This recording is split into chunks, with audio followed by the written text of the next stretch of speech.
Maybe we should wait 1 or 2 more minutes because some people haven't gotten on yet.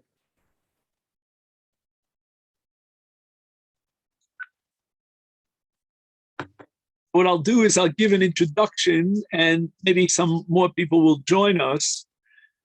The introduction is not part of the shir itself. It's just a separate introduction. We're in a period of time because of the extra Adar, which is sort of, as we say in Yiddish, nishtaher, nishtahin, it's not here or there. You know, we're not really ready for Purim yet. And we don't have another holiday immediately looming in the distance. Hegyonei Halacha has been our book, Rav Mirsky Shlita. This has been our sefer for the last couple of months, and I enjoy it tremendously. And it's dedicated to the Moadim. What do I do in this period of time? But then I realized that Hegyonei Halacha has a wealth of material for Purim. And they belong really in 2 sections. One is about Amalek, and the other is about Purim itself. And it's a wealth of material. So I figured if instead of being pressured before Purim to have to fit in our once-a-week shir all that material, I figured let's start early. We'll have perhaps a 2-part series on Amalek, and then go on to Shkolim, Parsha Shkolim, which is at the beginning, you know, at the end of Adar Aleph, and then go on to Purim. So without further ado, we're studying now Chelek Bet, the second section of Hegyonei Halacha. It's a three-volume work. And we're looking on page 154, which is about the battle, the Milchama against Amalek. The Torah tells us at the end of Parshas B'Shalach that Moshe Rabbeinu appointed Yoshua to choose an army, a battalion of Jewish soldiers to go out and battle Amalek. Bechar lanu anoshim v'yetzei hilachem b'Amalek. Now, the question we're asking today is, who are these people that Yoshua is going to choose? Rashi indicates that these are Giborim v'yirei chet. Interesting how the religious, or shall we say, spiritual profile of a person plays such a major role in a battle, in a war. And Rashi adds a few important words here. He tells us, number one, that the schus of their Yira Shamayim, their heavenly merits, will be Misayatam. That will help them win the battle. But Rashi tells us something else, which is going to call our attention. And that is, we need people, sheyodim levatel kshafim. Now, we know that the Talmud is full of discussions about Kishuf, not only in terms of the violation of Kishuf, but in terms of the power of sorcery. It may be, according to some, that power of sorcery is no longer active in the universe. But back in the day, it was a very powerful force. And certain members of Chazal would be able to protect against Kishuf. And Rashi says, why do we need amongst the soldiers, those who are Yodim Levatel Kishufam? Rashi says, Lefisha b'nei Amalek mechashven. They are mechashven. We're going to try to find the source for this Rashi and try to analyze, number one, what was the Kishuf of Amalek? Was it unique? What was the connection between Amalek and Kishuf? And number two, how do we counter who are these individuals who have the power, the ability to be Mavatel Kishuf? Those are our 2 questions. Now, we're going to study a statement in the Yerushalmi in the 3rd parak of Rosh Hashanah. And this is apparently the source for Rashi's conclusion that the Amalekim were Mechashv. Rabbi Yeshua ben Levi Omer, Amalek Koshfan which is the Aramaic conjugation of mechashe for you. What was the method of kishuf that was employed by Amalekim to protect them in battle?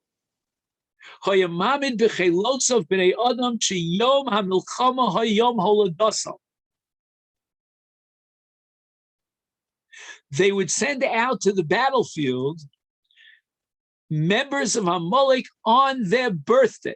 That's an interesting way of celebrating your birthday, is it not, to go out to the battlefield?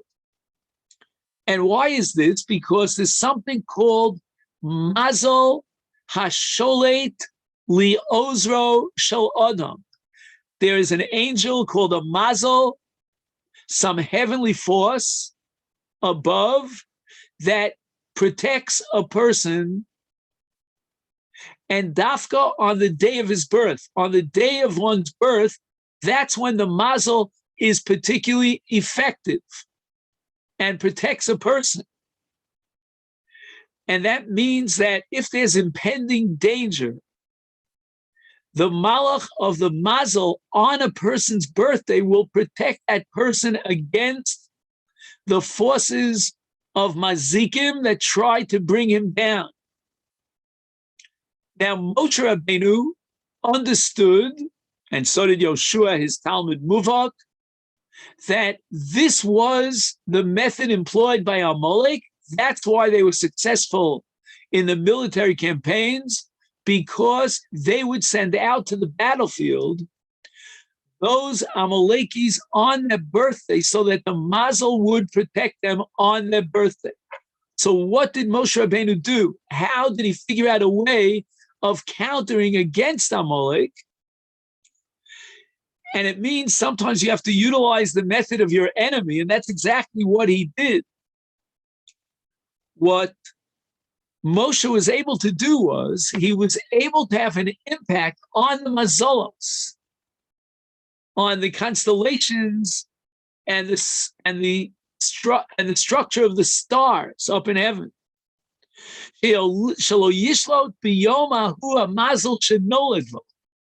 Now, again, I don't know how to interpret this Yerushalmi. Neither do I understand much about Kishuv. I know even less about mazolos. How can you change the mazolos in such a way that on a person's birthday, the mazel will not be able to be sholet, it cannot be effective, and therefore will not protect the individual on his birthday? But somehow, Moshe Rabbeinu was able to do so. The Yerushalmi doesn't tell us exactly how. We're hoping that as we go through some of the source material, we begin to understand how Moshe could contend against the power of Kishuv of Amalek, and Dafka when the Amalekis went out on their birthday.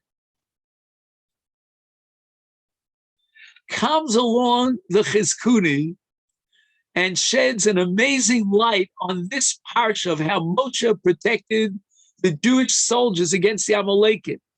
But in order to appreciate the Chizkuni, we have to point out that there's something called Adar Sheni. Now, again, in Halacha, we have many, many issues about which Adar is the real Adar. But suffice it to say that for our purposes today, in understanding Chizkuni, the real Adar is Adar Aleph.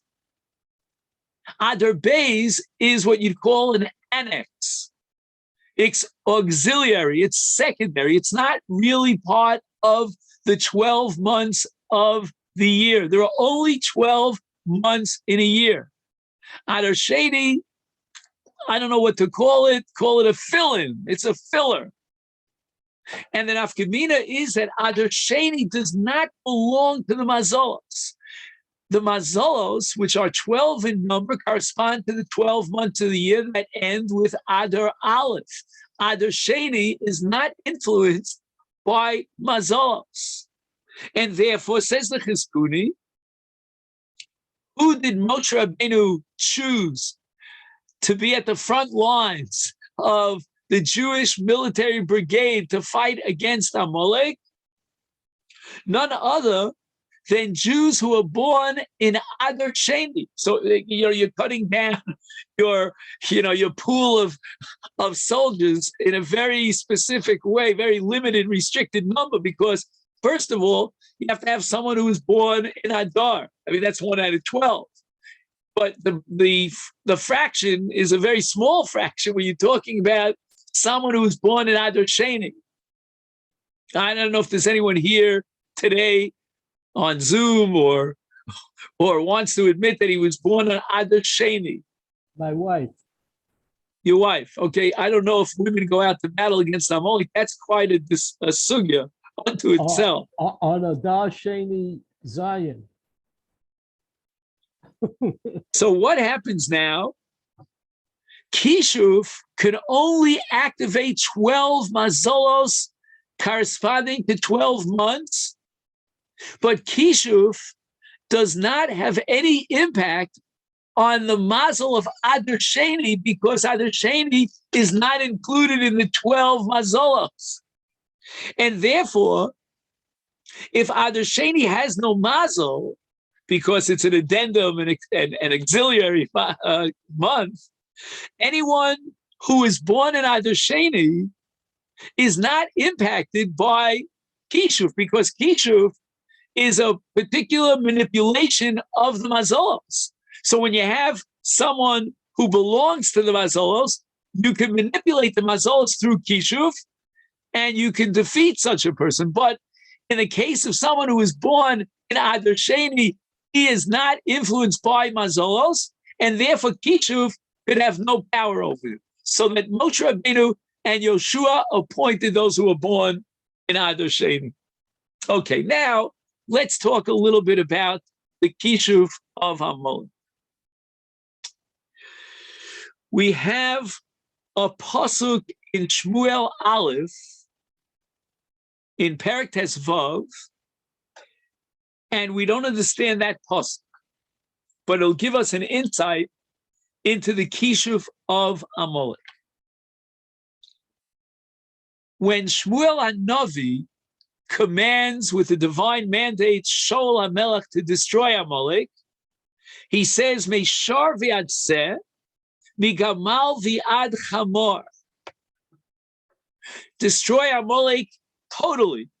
Man, woman, children, animals, the oxen and the camels and the donkeys. What's the big deal about the animals? So much emphasis on the animals.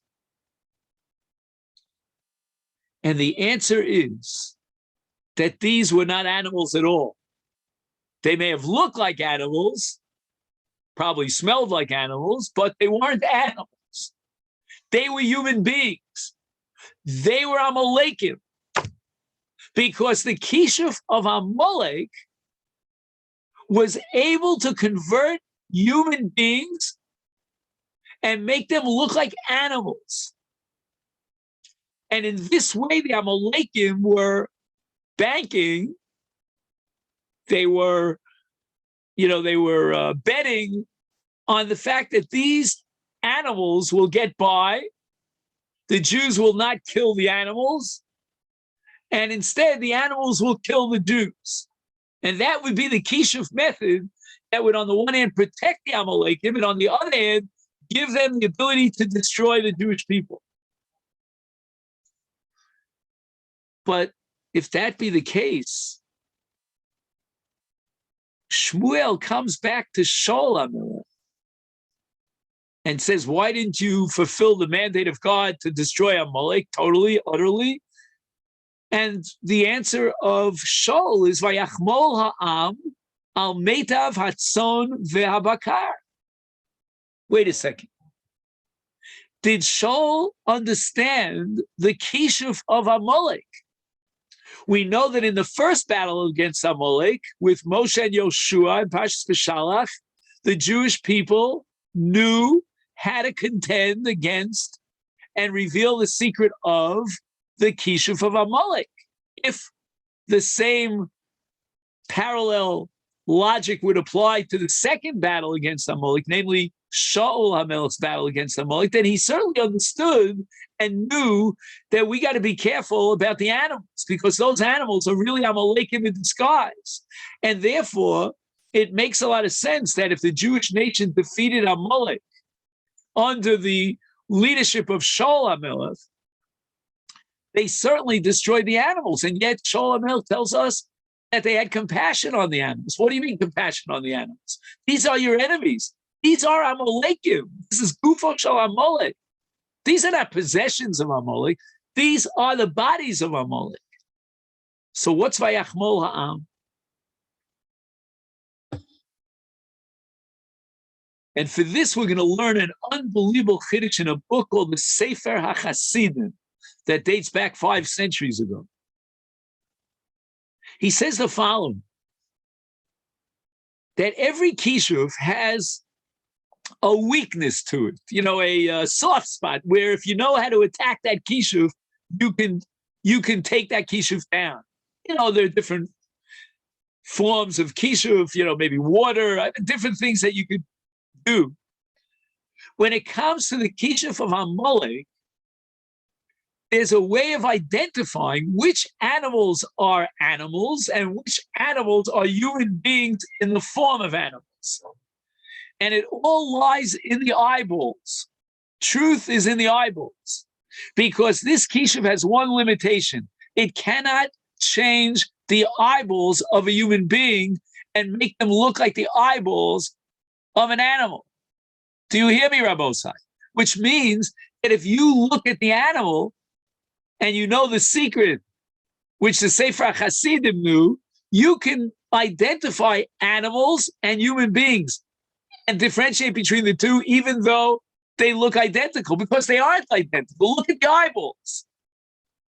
And therefore, Shaul understood that we have the secret and we can identify which are Amalekim in the disguise of animals and which are animals. Just look at the eyeballs. So what they did is they checked out the animals that they knew were really human beings and they killed them. Then there were animals that were really animals. They were not Amalekim. But here Shaul HaMelech failed to fulfill his obligation to destroy even the animals of Amalek.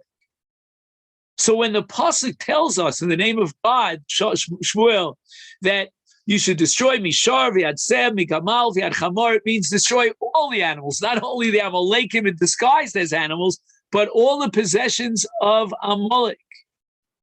And by the way, that's the halacha to this day, that we're not allowed to benefit from anything that belonged to Amalek. Tachrim, we have to destroy Amalek totally, utterly.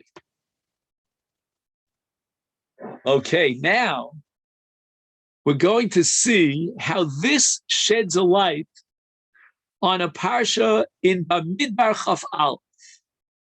And if you're following me in the text, we're in the main body of the paragraph on page 155. Vayishma Knani, please underline the word Knani, Melech Arad, Yoshev HaNegev, Ki ba Yisrael derech hatarim v'yilachem b'Yisrael v'yishav mimenu shevet. There was a battle against Melech Arad, who's identified as a Knani. And he lives in the Negev in the south. And when the Jewish people came up from the south, they were attacked by this Knani, this nation whose king was Melech Arad. Rashi says, on this pasuk in Bamidbar Chaf Aleph, Rashi says, who were these guys in the Negev? Which Knaanim were in the south? There were no Knaanim in the south. Who was in the south? The Torah tells us that the Amalekim were in the south, but it says here, Vayishma Knani Melech Arad. So we're talking about a Knani, and Rashi identifies him as an Amaleki. Well, as we say in our parlance, take your choice, buddy. Either they're Amalekim or they're Knaanim. You can't have your cake and eat it too. The pasuk identifies them as Knaanim, and Rashi says they were Amalekim. Vikenda sign. It's Amalek Yosef B'Eretz HaNegev. Rashi's right that there cannot be Knaanim in the Negev. The Torah testifies that it's the Amalekim are in the Negev, but yet the Torah identifies them as Knaanim. And the answer is explained by a number of commentaries that this was again another manifestation of the Kishuv powers of Amalek. And Amalek converted themselves physically, their bodies, to look like Knaanim. Veshina Amalek Lishono, they were even able to, through Kishuv, to change the sprach, as we say, and get a Knani accent. Instead of speaking Amalekism, they spoke Knanis, not Chinese, Knanis, I said. And now the Jewish people think that they're dealing with Knaanim. And this is another ploy of Amalek. And, you wonder about the Amalekim. Do they have any appreciation for spirituality, for that which is Ruchani? Well, here's a case that'll prove that Amalek understood something about spirituality, and namely about tefillah, about prayer. We have a rule. It's almost like a halacha in Hilchos tefillah, that tefillah has to be precise and it has to be truth. Otherwise, you're not going to get the results of tefillah. The ploy of Amalek was that the Jewish people would use their power against Amalek, which is the power of tefillah. You remember Moshe Rabbeinu in the first battle against Amalek lifts up his hands, and that's tefillah. But their tefillah would be, God, please save us from the Knaanim. The Knaanim are attacking us. And that tefillah is not going to, it's an arrow that won't hit the mark because they're not Knaanim. These are Amalekim. However, the Jewish people were a little bit more clever. They noticed that these Knaanim, in quotation marks, who were speaking Knanis, did not have the dress of the Knaanim. Apparently, the Kishuv didn't go that far. And in fact, they were dressed like Amalekim. So they understood that, you know what? We're not fighting against the Knaanim. We're fighting against the Amalekim. So what do? They davened bistam. And it says, Vayidar Yisrael neto Hashem v'yomer im nason titein es ha'am hazeh biyadi v'echrabti es areim. Look at those words. Ha'am hazeh. They didn't mention the nation. They didn't say Haknanim ha'elu. They said Ha'am hazeh. They suspected, and they were perfectly on the mark, that these were Amalekim. And their tefillah protected them, and they survived the battle against Amalek. Okay. Now, if you're with me up until this point, we're ready for the real, I call it Gishmak. I mean, what we're about to learn, I'm telling you, it's Me'ein Olam Haba. And I'm not dramatizing it. It's unbelievable. And this is all very, very new to me. Purim, as you know, is called Purim, Al Shem HaPur. Now, that's a little bit strange because Pur is a reference to the Gorol, to the, what's the English translation of a Gorol? A lottery, we'll call it a lottery, maybe you have a better word for me, to the Lottery of Haman. It's very strange. Every holiday has a name that introduces and reflects the mess, the miracle of that day. Pesach, that God skipped over the Jewish Bechoros, and Sukkot, that he put us in the Sukkot, and so forth. And so what's the name Purim? On the Pur of Haman. And what we're going to find out now, that Purim is all about Hishtanus Dmuyos acheros, meaning it's all about wearing a facade.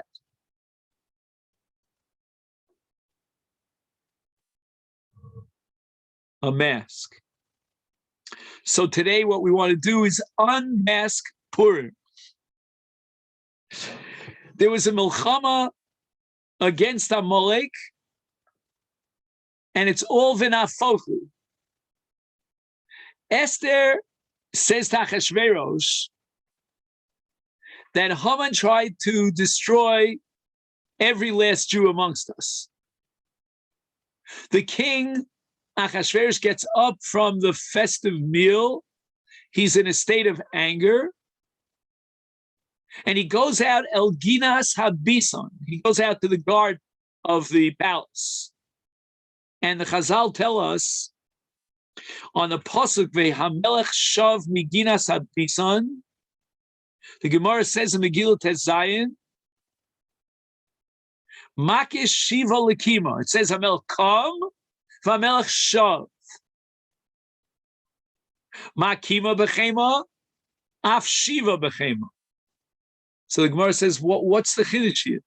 He was angry when he got up from the table, and then he was angry when he came back from the Ginas Habisan. What's this new element here of anger? What's it all about? But what happens is that Haman goes out to the garden, the Gemara tells us, and he sees people. Well, we think they're people who are ripping up the garden. They are uprooting the trees in the garden. The beautiful... Not Haman, Achashverosh, you mean? I meant to say Achashverosh. Achashverosh goes out to the garden. He thinks that he's looking at human beings who are uprooting the trees in his beautiful kingly garden. And he asks these people who are really malachim. Again, everything is about wearing a mask. These are malachim who showed up in the form of human beings, and they respond, my master, the king, Haman told us to destroy the garden. So now there's a new reason why Achashverosh is angry at Haman on his way back in. Shayu okrim esilanos hagan, amalehem amelech mama sechem paveshivu Haman hakad aleinu lakar seilanos. And lefichach shav bechem. Okay, again, another manifestation of this idea of somebody showing up and in a guise to try to fool you. But this is a good thing that the malachim showed up in the guise of human beings. But it goes beyond that. Hey, do you guys remember the song? V'gam, v'gam, v'gam, v'gam. I always go wild on this song. I was always a big fan of Charbona. Charbona was my, I once slept in a bed of one of my Talmidim from Dallas, Texas. He was here in Israel, and I was visiting Dallas, Texas to recruit for our yeshiva. So they put me up in Dallas in his bed. Right next to his bed were gigantic posters of the greatest, sports heroes you can imagine. In Texas, they're really big into sports. My hero in life was always Charbona. I always wanted to know, what does this Charbona look like? And then I sing V'gam, V'gam. Well, those days are behind me. I'm no longer going to sing the praises of Charbona. Charbona was a Rasha. Charbona was an evil person who was one of Haman's henchmen and had no desire in life other than to destroy the Jewish people. But what's the story over here? It says in the pasuk, "Vayomer Charbona, echad misarisei hamelech, tigam ha'etz asher hine ha'etz asher asa Haman leMordechai omed bebeis Haman gavoach hamitzvah." Says the Gemara Megillah and Daf Tezayin, Amar Rabbi Elazar af Charbona Rasha, the osa eitza haya. He wanted to get Mordechai up on that tree. He's just waiting for that day. But Kevan Shara Shalonis Kaimat Soso Miad Bara. So he's out of the picture. He sees that Haman is not, he doesn't want to be Haman's right-hand man. So who is this guy who's telling the king that this is the tree, Gavah Chamishim that Haman planned to hang Mordechai? And who is it? It can't be Carbona, but the pasuk says, Vayomer Carbona. Says the Medrash in Yalkut Shimoni. Bi'osa Shabbat Elio Zocher Latov V'nidme L'Charbona. He appears in the guise of Charbona. So it's not only true that the Malachim showed up in the Gina of the Melech as human beings, but in that same enterprise, that same Iruah, it was Mordechai, it was Elio who shows up in the guise of Charbona. This is the mask of Purim, my friends. And therefore, according to one Girsa, we should not say Charbona Zachur Latov in Shoshanas Yaakov, but rather Zachur Latov, Elio Zachur Latov. I mean, that's going to change the whole niggin, because it was Elio who showed up to save the day and tell the king where is Haman's mind at. You know, he's destroying Mordechai, Asher Dibra al Tov al Amalek, etc., etc. And where do we see this in the Megillah? There's an amazing problem about how to spell the name Carbona. We have Shnei Ksuvim Machichin said that. Do you spell Carbona with a hey or with an aleph? We're now on page 157. At the beginning of the Megillah, there are 7 Sarisim Yamelech, Hamacharsim Yamelech. Charbona is spelled with an aleph at the end, as if it was a Yiddish name. You know, in Shemus and Gittin, there's always the issue, you know, whether, and it's also in Ksuba. You should be mocked in a Ksuba. I remember when my wife, when we wrote up my wife's Ksuba, so she spells her name with a hey at the end, Charna. And Rav Soloveitchik was at Masada Kedushin. He insisted to write it with an aleph at the end, because Charna is really from another language. Now, when it says that Charbona echad misarisa mehine ha'etz asher asa hamelech leMordechai, so we're now fast forwarding from Perak Aleph of Megillah Esther, where Charbona appears with an aleph at the same. Fast forward 7 chapters to Esther Perak Zion, and Charbona is now telling the king at the banquet, this is the eights that Haman prepared for Mordechai. There, the name Charbona appears with a hey at the end. And as I said before, you know, take your choice. Do you spell Charbona with an aleph or with a hey? So for this, we need one of the most important principles in Hilchos Gittin and how to write names in Gittin. I spent almost a year of my life studying how to write names in a Gittin. Did I ever tell you the story? I was so into Shemos at that time because I was studying Shemos with Rav Eliezer Lippman Cohen, Zichron Levracha. He was the expert in Shemos in America, but he was settled in Eretz Yisrael. So in Eretz Yisrael, I studied with him the laws of Shemos, and I was so into it. My wife and I once got into a cab, and we had a lot of Judaic at that point that we had brought from America. We had it in the back of the trunk. Anyway, during the course of the drive, as I always did, I asked the cab driver, they're mostly Sfaradim, I asked him what his name is. He said Nisim. I said, wait a minute, Nisim with a mem at the end or Nisim with a nun at the end? I was a big shop because I was learning Shemos. So he told me it was Nisin with a nun at the end. I'm telling you a story from almost 40 years ago. And I didn't create the story just for this purpose. This really happened. Anyway, we get out of the cab and he drives away and our stuff was in the back. How do you find a cab driver? It's like number one, Jerusalem. I remembered his name was Nisin with a nun at the end. And that's how we were able to track him down and get back our very precious Judaica.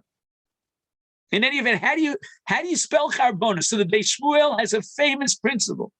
And all of Hilchos Gittin revolves around this principle. If the name is Lashon Kodesh, it's got a hey at the end. If it's Lashon Laz, it comes from another language, you write it with an aleph at the end. Charbona is a name from a different language. It is not Lashon Kodesh, and therefore Charbona is written with an aleph, as it appears in the first chapter of Megillas Esther. So why does Charbona appear with a hey at the end in Perek Zayin? The answer is that's not Charbona. That's a Jew by the name of Eliyahu HaNavi. And he took on a Hebrew name, Charbona. And Chazal talk about the meaning of the word Charbona with a hey at the end. My bosa, I'm telling you, you can make a Birchas Hanenim on this shtickle Torah. So now we see that the miracle of Purim revolved and developed from all these kinds of hisdamiyos lidmuyos acheros, whether it's the case of the malachim who showed up in the guise of human beings, and that got the anger of Achashverosh against Haman, whether or not you're talking about someone who's really not Charbona, who looks like Charbona, but it's really Eliyahu HaNavi. And you begin to understand and appreciate why we wear masks on Purim. I couldn't get over this. Masks on Purim. It's crazy. The Ramah, they testify about the Ramah, who died at a very young age, that he wore a mask on Purim. And this you'll see on page 158. It says that the Ramah died at the young age of 33. It's just mind-boggling what he accomplished in such a short lifetime. He died on the 33rd day of the Omer, and he wrote 33 works. And when the eulogizer, anyone who's learning Daf Yomi, there's a special, trade called the eulogizer. He got up and he found 32 ways of praising the Ramah. Anybody have a cash on that? The magic number is 33. Why 32? So an elderly person came in and told him to add a 33rd shvach, that the Ramah wore a mask on Purim. Shvach for the Ramah. Why? Because the entire miracle of Purim comes through masks, through guises. And our ability to defeat Amalek is because we figured out how they wear masks and how they appear as animals and how they appear. What was the? They appear as animals, or they appear as knanim to mess up at tefillos and all. It's all about guises. It's all about facades. And if that be the case, Rabbosai, here's the punchline of today's shir. How many do I have? 15 minutes? Okay, I hope I can fit it into 15 minutes. What we're about to learn is an unbelievable chiddush, which I couldn't have known anywhere except Hegyonei Halacha from Reb Chaim Pelagi. Reb Chaim Pelagi, I have here books by him and about him here right behind my back. Reb Chaim Pelagi writes about the Gorol of Haman. Listen carefully. How Gedolei Yisrael analyze and dissect a Gorol, a lottery. He says, number one, then when it says hipil pur, what does that mean, hipil? Hipil, to throw something, right? Hapil. He says it's all about dice, but they had special dice that they used for lotteries. The year that Haman threw the dice, so to speak, hipil pur, the lottery, that was Adar Sheni, right? In a month from now, that would correspond to the Adar of the Lottery of Haman. How do we know this? Vushtatus. How do you know that it was Adar Sheni? So the pasuk says in Megillas Esther, "Miyom liyom, michodesh lechodesh, shnei masar hu chodesh Adar." So the Yerushalmi says, "Wait a minute. Why are you telling me that it was chodesh shnei masar hu chodesh Adar? Lama period akasuv," the Yerushalmi asks, "lechodesh shnei masar hu chodesh Adar." I mean, we know that the 12th month of the year, of the Hebrew calendar, is chodesh Adar. The pasuk didn't have to go ahead and identify it as a Adar. Says the Yerushalmi lelamdecha shahaya zeh bechodesh hashlosh asar. It was not in the 12th month. It was in the 13th month. Shebechol shana v'shana chodesh hashnei masar. This would have been on a normal year, shnei masar. So we read it like this. When you read the pasuk according to the Yerushalmi, you read it like this: Miyom liyom, michodesh lechodesh, shebechol shana hu shnei masar hu chodesh Adar. It was on that month that in a normal year would have been month number 12. So you mamish have the word shebechol shana v'shana. It would be shnei masar. HaKadosh Baruch Hu wanted the lottery to fall on the 12th, on the 13th month on Adar Sheni. And why? Because Haman was Mizera Amalek, and he was a Mechashek. And the power of Adar Sheni is the power that detonates the power of Kishu. But that's only the beginning of it. Says Reb Chaim Pelaji, Chazal tell us that this is based on a medrash in Esther Rabbah, that Olav Nafal Hagorah.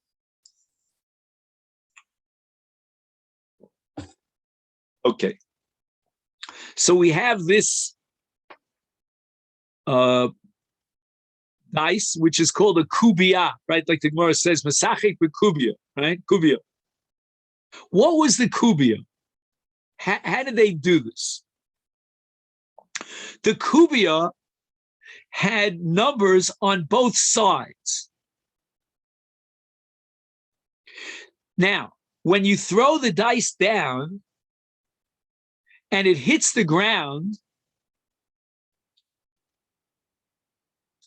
then the number on the bottom that hits the ground, when added to the number on top, which is on the surface that you see, always equals 7.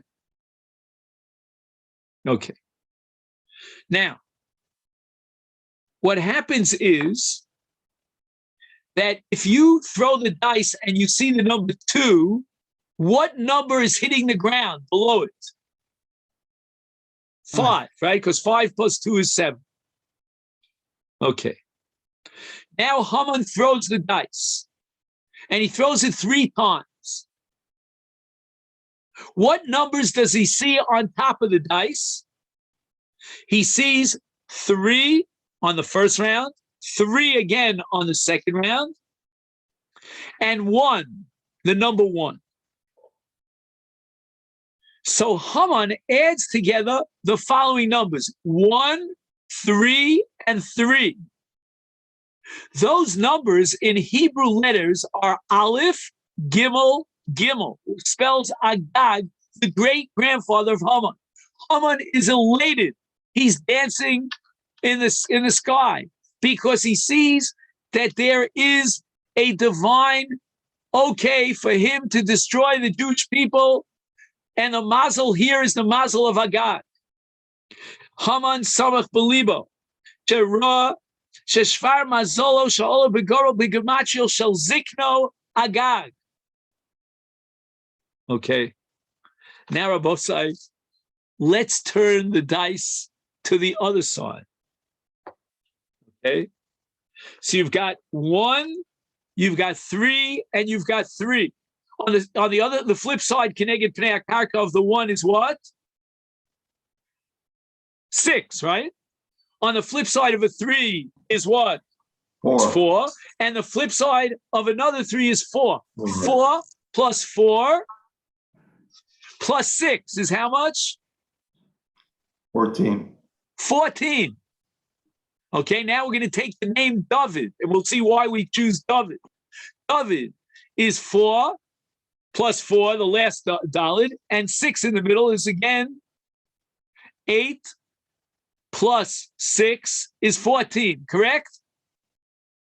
What Haman didn't realize was that the real winner of this lottery was not Agag, but rather David. Why David? Because Haman bikesh larog la'ashmid la'abnes kol Yehudim. And this was Haman's wonderful plan to undermine and destroy the prophecy of Yirmiyahu HaNavi. Yirmiyahu HaNavi said, that after 70 years I will remember them, and I will bring them back to Yerushalayim, to Ir David, to the city of David. And Yerushalayim is always called by the name David. For example, in Malachim Aleph Perek Ches, we're on page 159 if you're following me. Min hayom asher otzeisi es ami es Yisrael mi Mitzrayim lo bacharti be'ir mikol shiftei Yisrael livnos bayis leo shmi sham avchar b'David leos li le'ami. It doesn't make any sense. The entire pasuk is talking about God's choosing an ear, a city, amongst all shiftei Yisrael. And then the pasuk goes on to say, and I chose David. What do you mean you chose David? David is not a city. But the answer is that David is a city. David represents Yerushalayim. Yerushalayim and David are one and the same. So that when Haman was dancing in the air, elated over the fact that the lottery turned out to have Agag on it, and now the Nevuah of Yirmiyahu HaNavi is not going to come to fruition, and there will not be a rebuilding of Jerusalem. What he didn't know was that the real totza'ah, the outcome of this Torah was David, which means Yerushalayim, which means that Yerushalayim will be rebuilt. And Reb Chaim Pelagi quotes a Yalkut in Tehillim, which is in Tehillim Kapitel Kuf Vav. It says, Zachrani Hashem b'rtzon amecha. And the Medrash says on this pasuk in Tehillim, Omar David, Ribono shel Olam, kshetase Yeshuos al yedei Mordechai, Zachrani, when you will bring about a redemption and a miracle through Mordechai, remember me. Vapur shehipil Haman olav nafal, the poor fell out on David. So when God was bringing about this miracle, that the poor would mean that the plans of Haman would be foiled and Yerushalayim would be rebuilt, it was a poor of David. This is what we call v'nahafochu. Turn the kubiyah upside down. From Agag, turn it into David, into Yerushalayim. Shegoral Agag hafach Hashem Yisparach Leos David Leos Yerushalayim. V'shavu Yisrael migolus paras Bavel le'ir David Yerushalayim ubanu beis hamikdash hasheni. This is the great miracle of Purim, of an afochu, that the lottery is turned the other way around. Instead of Agag, it's Yerushalayim, it's David HaMelech. Zachreni Hashem b'rtzon amecha. When you have ratzon for your people, remember me, says David. And that's at the time of the Yeshua of Mordechai. And we begin to understand and appreciate why the name of this holiday is Purim. And we know Sukkot is Anani HaKoved, and Pesach al Shem Posach Hashem b'Botei B'nei Yisrael b'Mitzrayim, Chanukah is al Shem Chanukah Mizbeach, but Purim is on the lottery of Haman. Why? And the answer is, according to Chaim Pelagic, because the poor of Haman was a great miracle, and HaKadosh Baruch Hu turned it the other way around. And Haman thought it was the Goral of Agag. And really, in truth, it was the Goral of David and Yerushalayim, V'nafochu, HaKadosh Baruch Hu, Hipech HaKuvya, he turned the Kuvya the other side. V'nefach HaPur Lipurenu. It's our poor, not Haman's poor. It's our poor. Don't think for a moment that Purim means Haman's poor. It's not. Haman's poor fell out on Agag, but our poor, the poor of an Afochu of HaKadosh Baruch Hu, is our poor, and it fell out on David, which is Yerushalayim, which is Yeshua. And we end up on page 160. B'divrei Chasidim. And Rabbosai, if you have time, I would love to introduce the next chapter about Amalek, if you have time. You know, there's a book called Sefer Tamei HaMinhagim. It's a Hasidic book that tries to explain various dimensions of the Minhagim based on Hasidus. Now, in Hasidus, one of the most fundamental distinctions is between what's called Isarusa Dili Ela and Isarusa Dili Tata, meaning God taking the initiative, man is passive, and man taking the initiative, and God, Kaviyachol, is passive. Having said that, Tamei HaMinhagim wants to understand the difference between two minhagim, that of Hanukkah and that of Purim. On Hanukkah, we spin the dreidel. On Purim, we turn around the grog. What's the difference? So the Tamei HaMinhagim asks, why is on Hanukkah we hold the dreidel from on top and we spin the bottom? On Purim, we hold the graga on the bottom and we turn it around on top. So the Tamei HaMinhagim, quoting the Dinover, what's his name, the Dinover? Okay, I forget his name right now. A very famous Hasidic Rebbe from Dinov. Can anybody help me with that? Okay. I'm sure you've all heard of it, but you know it by a different name. Anyway, so he says the following. Hanukkah is all about Isarusa Dili Ela. Why? Because who showed up for the battle against the Yevonim? It was a handful of Jews, of Kashmanoim and a couple of their, besides the glorious brothers, a couple of their friends. It was it all came from above, from Shemayim. And therefore we hold the dreidel. What? Spira. No. Family name. Oh, could be. I don't remember his family name, but what great work did he write that we all know? He wrote a calendar. B'nai Yissaschar. Oh, the B'nai Yissaschar. Excellent. So the B'nai Yissaschar says the following. Chanukah is the Bechina of Isarusa Dili Ela, and that's why we grab the dreidel on top.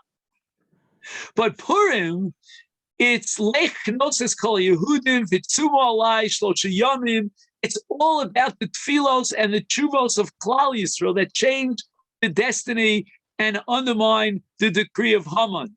And therefore it's Isarusa Dilitata. And that's why we hold the graga on the bottom.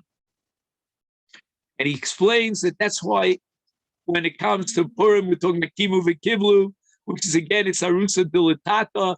The first set of Luchos was all Kaf Aleim Harkigigas from the Lamala, and also the mitzvah of Mishloach Manos Ish L'Reyehu. That's all an expression of his Harusa, of his Orushal Klaus. And he ends with the following.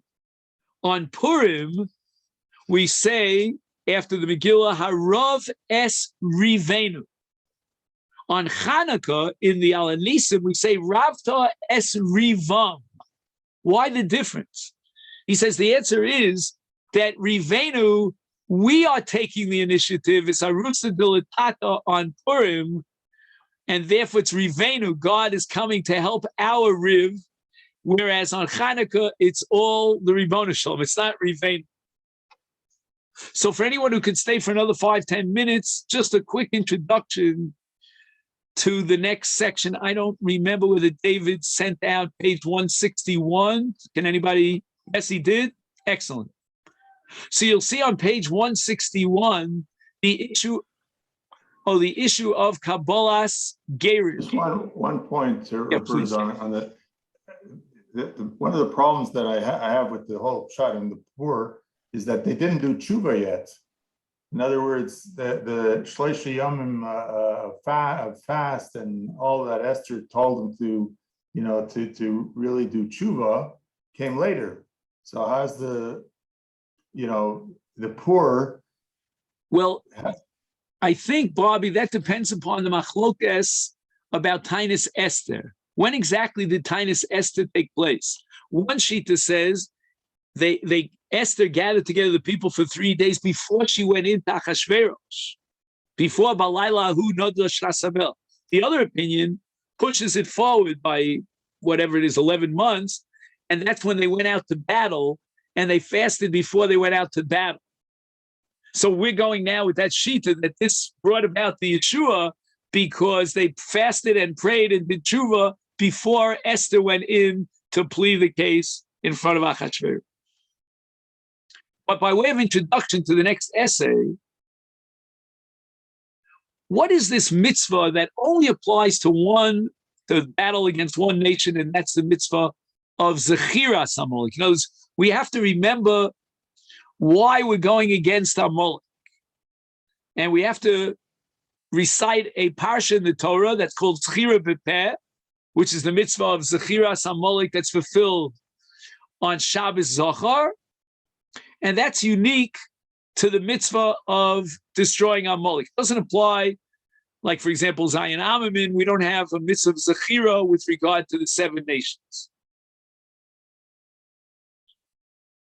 So in order to answer this question, we're going to study a very, very challenging Mechilta. Mechilta is otherwise known as the Toras Kohanim if it's on Sefer Vayikra. And the Mechilta says that in the name of Rabbi Lazar, Nishba HaMakom, God took a shvua, Bakise, he held on to the kisei. Im Yavo Echad Mikol HaMolos, Mikol HaUmos Litzkayer, anyone who comes from any of the nations of the world and he wants to become Jewish, Nikabluhu. But Amalek, Lo Nikabluhu. We will not accept a member of Amalek as a ger.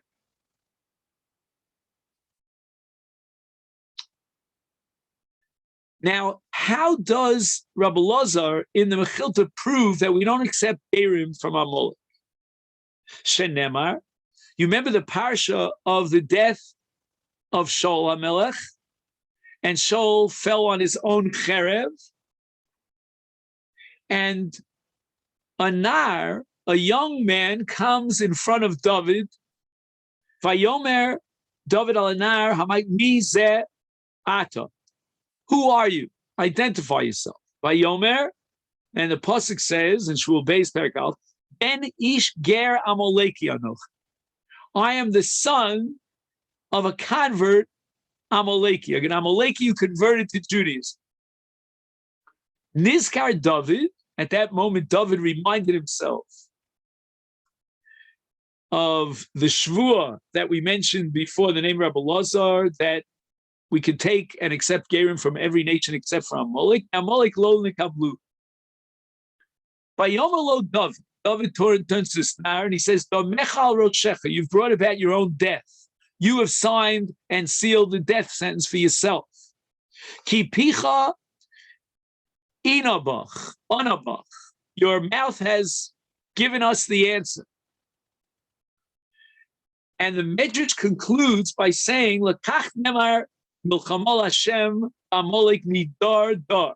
And this is referring to the dar of Shaul and David. And David puts this nar to death. What is going on over here?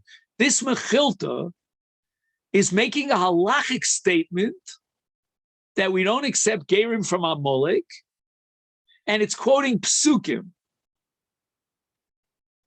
And it seems that the Mechilta understood from these psukim that the reason why David killed this Nar is because of the mitzvah of destroying Amalek. Because he says to him, well, you're a ben ger Amaleki, we don't accept gerim from Amalek, and therefore you are an Amaleki, and I'll have you killed. So the reason why David killed the Nar is because of the mitzvah Mechias Amalek. Now, again, it says that he was a ben ger, so it must mean that it was a gerus that was not halachically acceptable, because HaKadosh Baruch Hu took a shvua b'kisei hakavod that we don't accept gerim from Amalek, and therefore he remains this Nar an Amaleki, and therefore he was put to death by David. How can you understand the Tanakh this way? The pasuk says, take a look on the bottom of 161. Vayomer ben ish ger Amaleki anochi. Vayomer love David. Eich lo yaresa l'shloach yadcha l'shaches es Mashiach Hashem. This Nar admittedly killed Shaul. Shaul asked him to please put me to death, and that's what the Nar did. And Vayikra David li'echad ben Anorim Vayomer gash po. Ukabo vayakeu vayamos vayomer love David damchal roshcha kipicha in honor b'chal lemar anochi mosasi as Mashiach Hashem. You, by your own admission, killed the king, Mashiach Hashem, and therefore you have to be killed. So it comes out that David in the Psukim killed the Nar Amaleki as a rotzeach. The man was a murderer. He killed the king by his own admission. He's chayav misa. How could the Mechilta see in this parsha that David killed him for the mitzvah of Mechias Amalek? And furthermore, how could the Mechilta say that we're not makabel gerim from Amalek, and David killed the Nar Amaleki in order to fulfill the mitzvah of Mechias Amalek? And the Mechilta proves this from Damchal Roshcha Kipicha Ina Bach. So the Mechilta is quoting the pasuk Picha Ina Bach, which means you're admitting that you're an Amaleki. But the pasuk says Picha Inach Bach Lemar Anochi Masasi Es Mashiach Hashem. So it's very nice that the Mechilta quotes the three words Picha Anabach as if to say you admit that you're an Amaleki, but that's not what the pasuk is talking about. The pasuk says you admit that you killed the Mashiach Hashem. That's what the pasuk says. That David killed him because he, the Amaleki, this Nar, had killed Shaul HaMelech. So how could the Mechilta bring that pasuk as a raya when the pasuk indicates clearly that he was killed because he was a murderer and he had killed the Melech B'Yisrael, he had killed Shaul?